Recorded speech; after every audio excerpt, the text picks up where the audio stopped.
My name is Diana, and there was a time when I believed my life was perfectly in order. I had a successful career as head of marketing, a loving husband named Bob, and a stable, comfortable existence. I was proud to be financially independent, diligently paying off our mortgage with my earnings. Family was central to us. Bob's younger brother, Nathan, and their mother, Judy, were constants in our lives. Their father had passed away some years earlier, making the brothers especially protective of their mom. Watching Bob's devotion to his family only deepened my affection for him. At first, Judy seemed genuinely fond of me. During family gatherings, we'd chat over coffee, and she often asked about my job in marketing. She'd nod with what seemed like genuine respect as she commented on the importance of my work. I cherished her approval, wanting to be a beloved part of Bob's close family circle. In those early years, our marriage was full of joyful family activities. Weekend barbecues, holiday feasts, and spontaneous game nights. I remember one particularly lively Thanksgiving at Judy's house, with laughter filling the air and conversations overlapping. "Pass the gravy, will you?" Bob's uncle would jovially call, and Judy would playfully retort, smiling as she passed the gravy boat. Surrounded by Bob's family, I felt a genuine sense of belonging. But an unsettling undercurrent surfaced during a New Year's Eve gathering at Judy's. While refilling my wine in the kitchen, I overheard her in the living room making a snide remark about what Bob's cousin Lori was wearing. Lori, a single mother, was struggling financially, and Judy's words were cutting. "That dress must have cost all of $10, she scoffed, implying Lori was out of her depth among those more financially secure. My heart sank with embarrassment for Lori. This wasn't the warm, welcoming family I thought I knew. Over time, the teasing that I'd brushed off as harmless revealed itself as something far crueler. Judy regularly huddled with Bob and Nathan, casting judgmental glances at other relatives and friends, whispering and snickering as they shared derisive comments. I felt the sting of this cruelty on Easter Sunday when Judy mocked another relative's new car. "Probably got it from the buy here, pay here lot," she speculated with a smirk. "She'll be paying it off until she's 70. I couldn't hold back. "Hey," I interrupted, my voice sharper than I intended. "Don't you think that's a bit much? Janet can probably hear you." The room went silent as Judy looked up at me with thinly veiled disdain. "Well," she replied sarcastically, "looks like we've offended your delicate sensibilities, Diana." Bob and Nathan exchanged uneasy glances. "I just think it's rude," I said, my voice steady despite my racing heart. "Why do you always have to put people down?" Judy's smile faded. "If you don't like it, you don't have to listen. Why don't you go sit somewhere else?" Feeling slapped, I turned to Bob, hoping for his support, but he only looked down. "Fine," I said tightly. "I will." After that day, family gatherings became a lonely ordeal. I'd sit by myself, nursing a drink, while Bob stayed glued to his mother's side. Occasionally, he'd send an apologetic glance my way, but he never came to sit with me. One evening, after an especially tense dinner, I felt the weight of this divide settle heavily between us. I couldn't hold back my frustration any longer. "Why don't you ever stand up to her?" I asked, my voice trembling with a mixture of hurt and anger. Bob sighed deeply, his hand running through his hair in distress. "She's my mother, Diana. What do you want me to do?" "I want you to tell her she's being mean," I said, my words sharp. "I want you to support me." But he never did.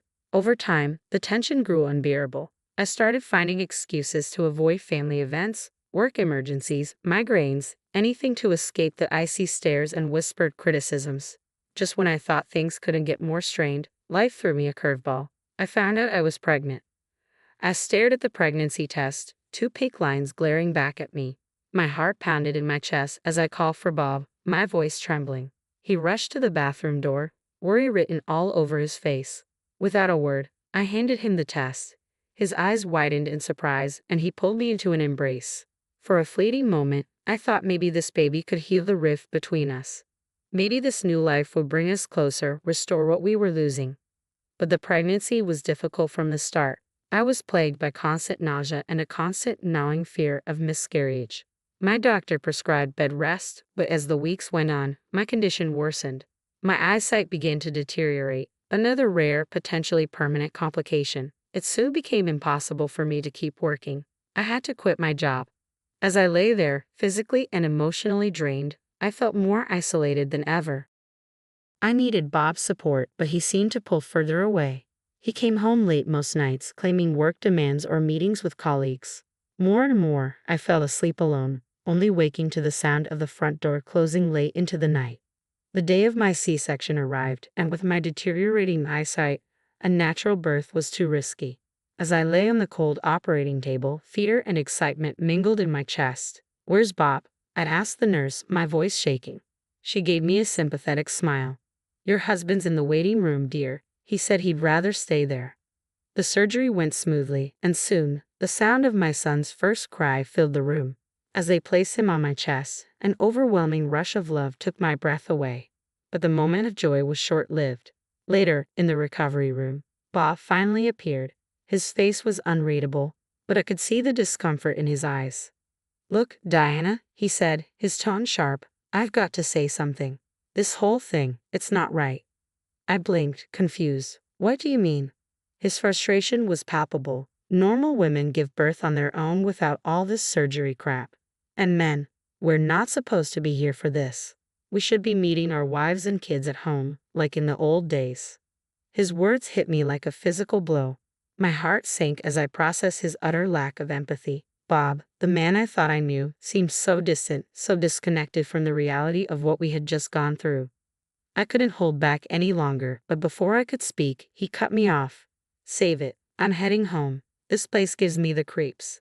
The next few weeks blurred into a haze of sleepless nights and endless feedings, with Bob rarely at home. When he was there, he barely helped with the baby. His presence seemed like a shadow, and when he did interact with our son, it was with frustration. One night, as the baby cried, Bob grumbled irritably, "Can't you quiet him down?" I was exhausted, my body still recovering from surgery, but I managed to respond, "I'm trying, Bob.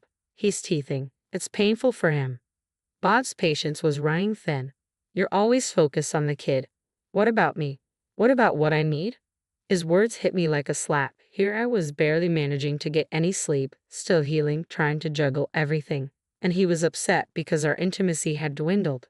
I didn't know how to respond. As the months went by, Bob's dissatisfaction only deepened. One night, while I rocked our restless 7-month-old, Bob made an abrupt declaration. "You need to start working again."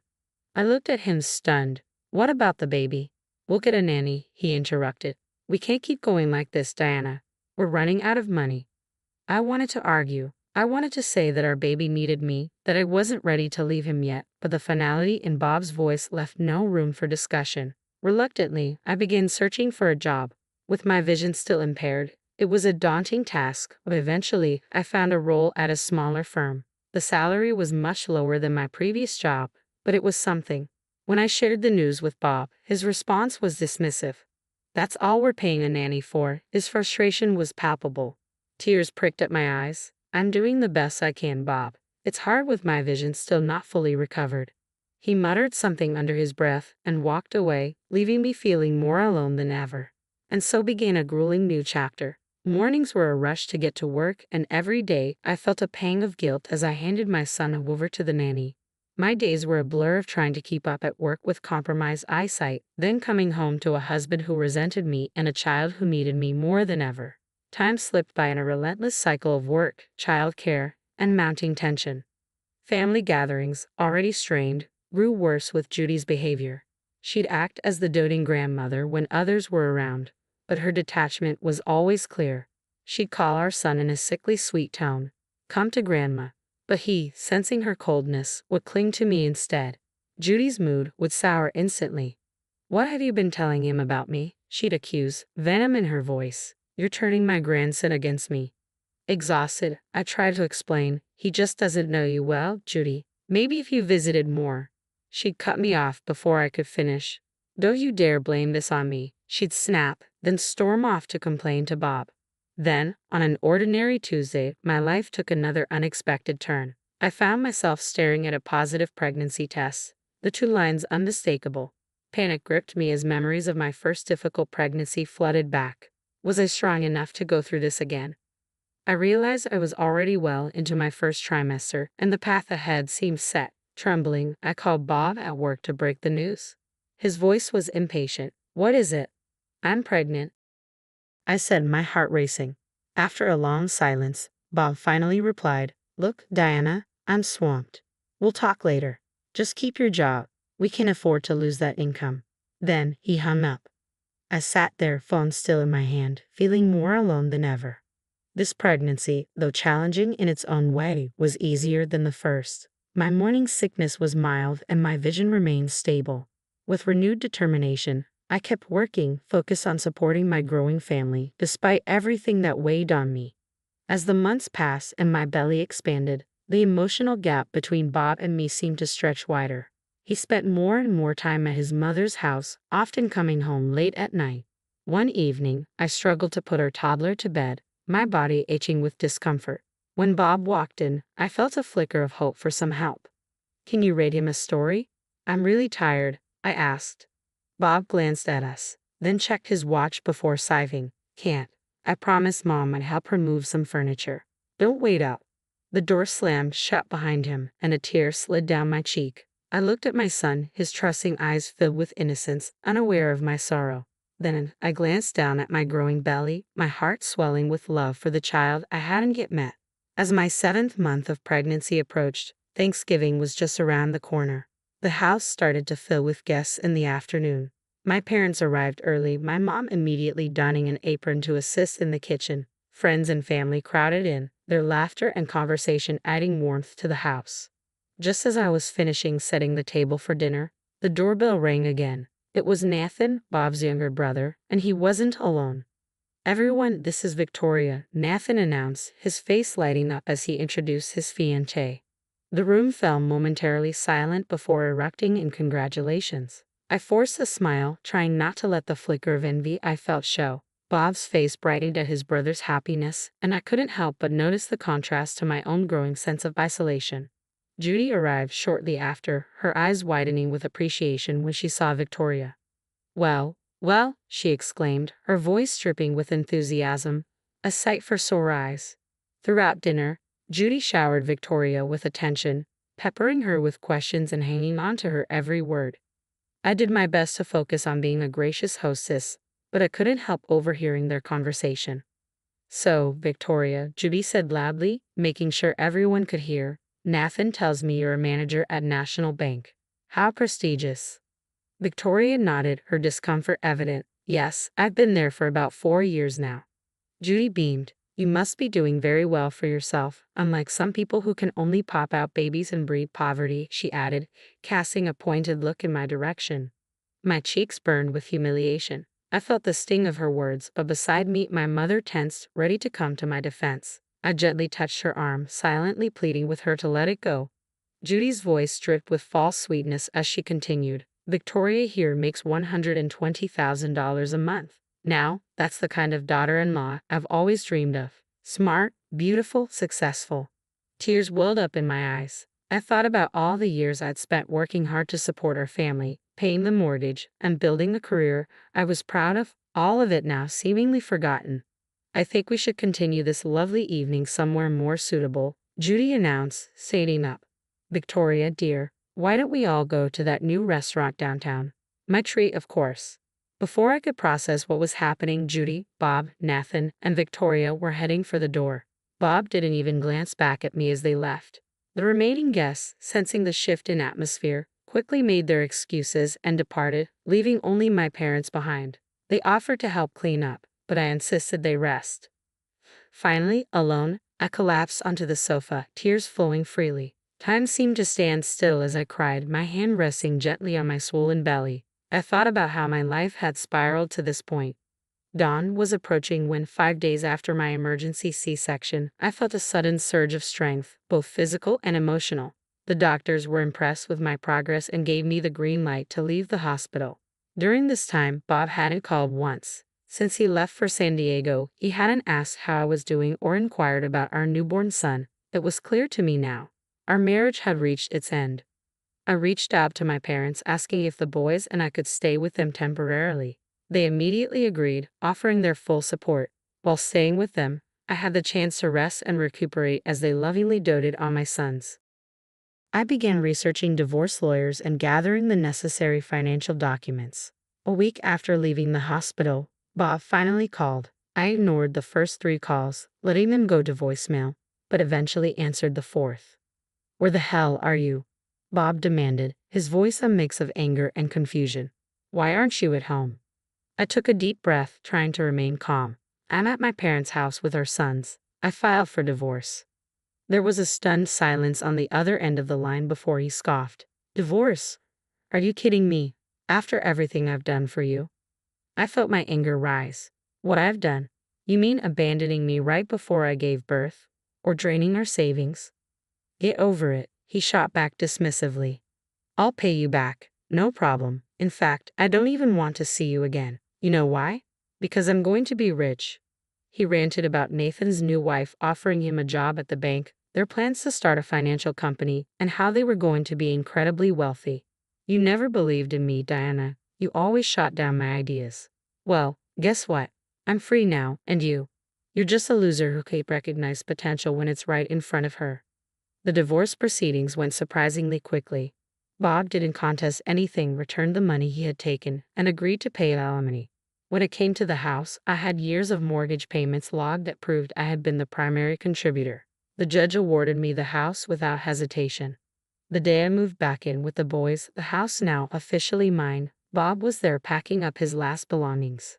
As I entered, holding the baby and with our toddler by my side, he sneered. Enjoy this dump while you can, he spat. I'll be in a mansion soon, swimming in cash. You'll see what you missed.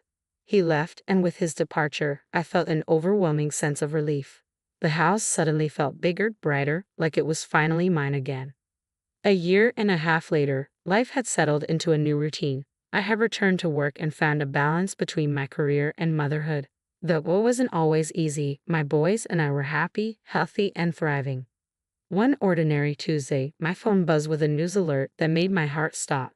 The headline read, "Local banker exposed as fraud, leaves family in ruins." The article revealed a shocking scandal. Victoria, Nathan's wife, had been orchestrating an elaborate con. She had convinced Bob, Nathan, and Judy to invest heavily in a non-existent financial company, draining their savings and even mortgaging Judy's house. Victoria had never actually worked at the bank. The office she had shown them was a rented space, a mere facade for her fraud.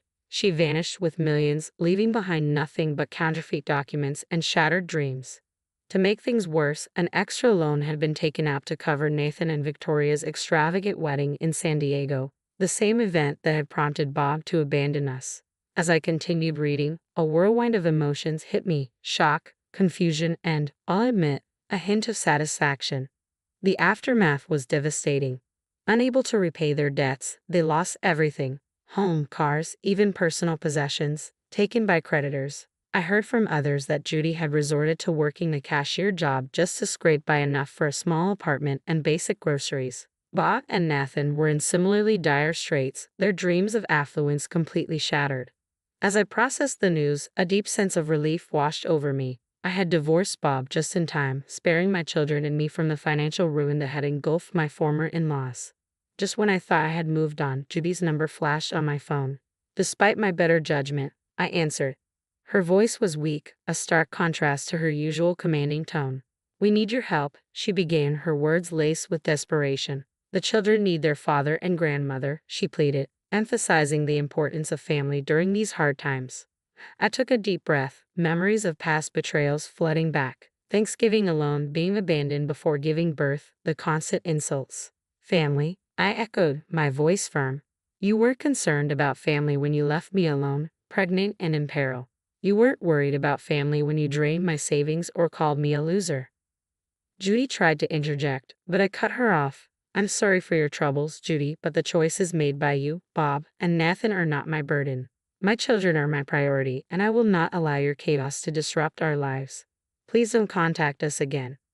I hung up and immediately blocked her number, feeling a significant weight lift from my shoulders. It was over, once and for all.